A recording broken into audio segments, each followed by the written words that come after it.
बैलासोबत जाशील रे वाहून, कशाला मस्ती करतो? राम राम मंडळी, मी पवन. आज आहे 5वा सोमवार म्हणून आलो मी मंदिरामध्ये. आजच आहे सर्जा राजाचा सण, शेतकऱ्याच्या बैलाचा बैलपोळा.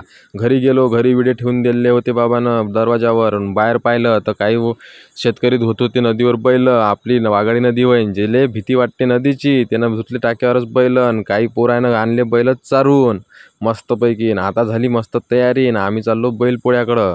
आणि भक्कम शेतकरी आता बैलपोळा भरत आहे म्हणून प्रत्येकाचे बैल आणले नदीच्या काठी. आणि हे आपल्या गावातले तरुण पोराचं लय काम असते म्हणून तरुण पोरं पहिले शिवून राहते बाबू सणामध्ये कोणत्या बी. आणि हे यवतमाळचे सदस्य, यवतमाळचे सर्वजण येते आता गावाकडं, कारण की बैलाचा सण आहे आणि ते गावाकडं आल्याशिवाय काही माहीत नाही पडत. प्रत्येक शेतकऱ्यानं आपापले बैल आपापल्या ताकदीनुसार सजवले. कोणी बाशिंग बांधलं, कोणी कपडे टाकले, तर कोणी गेरूनच सजवलं. हे आहे आमचे पाटील लोक. हे करत आहे पूजा आता कायची, तर मकराच्या बैलाची. मकराचे बैल हे सर्व बैलांमध्ये श्रेष्ठ. पहा तुम्ही वाघाडी नदी आपली यवतमाळची, याले किती पूर आहे आणि ह्या पुराच्या काठीच बिलकुल आमचा पोळा भरला आहे. गुढीवाले आता चालले सोमवार, मागून चालला विडा.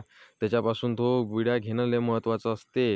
गुढीवाल्याच्या पाया लागून मकराच्या बैलाच्या पाया लागा लागते. नंतर बैलपोळा फुटते ना आपापल्या घरी जाऊन प्रत्येक बैलाची पूजा होते, नैवेद्य होते आणि 2 दिवस त्याला आराम भेटते. तर तुम्ही यवतमाळकर आणि बाकी इतर कोणी पण तुम्ही कोण्या गावाला जाऊन ह्या पोळा सण साजरा केला एवढं कळवा. राम राम.